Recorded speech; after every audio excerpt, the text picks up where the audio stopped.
The other day my dad was driving home from the shop when he spied a gangly brown dog clumsily running down the sidewalk a few hundred yards ahead.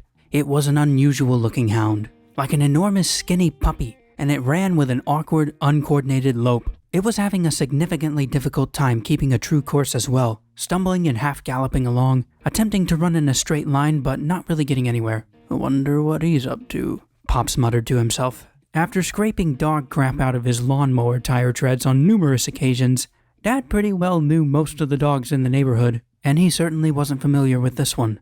Did the Carlsons get a new dog? Did a rabid raccoon bite Doodles? Who in the world was this new canine blundering about like an ignoramus? And furthermore, what was he up to? So many questions. With a steel grip on the wheel and a sharp eye on the trundling beast, Dad rumbled down the street and began turning into the driveway. Suddenly, as if a gun had gone off, something spooked the dog into a frenzy and it exploded into a full run, making a beeline through my parents' grassy front yard. Hot on the chase, Dad goosed the engine, raced the truck into the driveway, spraying gravel everywhere, and caught a brief glimpse of the pooch as it dove behind a row of shrubs at a place where the corner of the house meets the sun porch. He turned the ignition off, slammed the door, crunched across the gravel, and crept toward the suspicious shrubbery with undetected stealth and sneakiness. My dad is a hero to me. He's basically Sherlock Holmes meets MacGyver meets the greatest father in the entire world.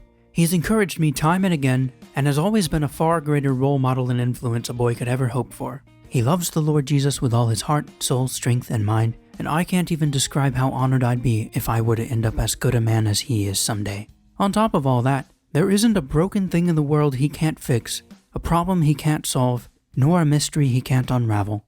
Whenever I have engine trouble, I pull over, heave up the hood, roll up my sleeves, and make a lot of noise so everyone around thinks I actually know what I'm doing. Whenever Dad has car trouble, even at 70 miles per hour on the interstate, he doesn't even slow down.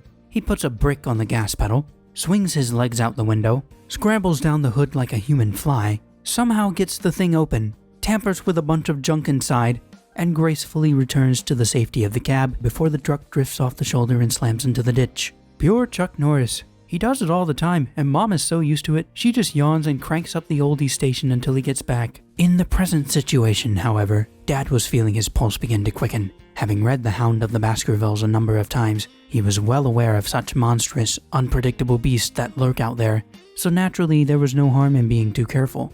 He drew a deep breath, ready for a brutal throwdown should the ravenous carnivore decide to lunge. Pops gently peeled back a few leafy limbs and beheld a sight he didn't quite expect. A fawn.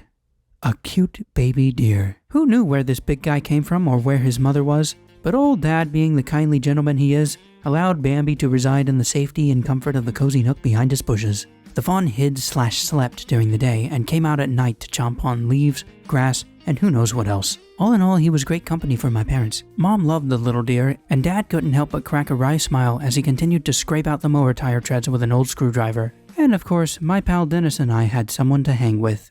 Cute. Then one summer evening, something very strange occurred. Mom was loading the dishwasher and happened to peer through the blinds into the backyard, just in time to see Bambi hurriedly hoofing across the lawn to meet a strange deer. It took her a moment to realize who it was. His mother. Filled with boundless joy and relief after finding her long-lost fawn, Mother and Bambi jumped for joy, touched noses, and frolicked down the tree-lined driveway toward the woods from whence they came.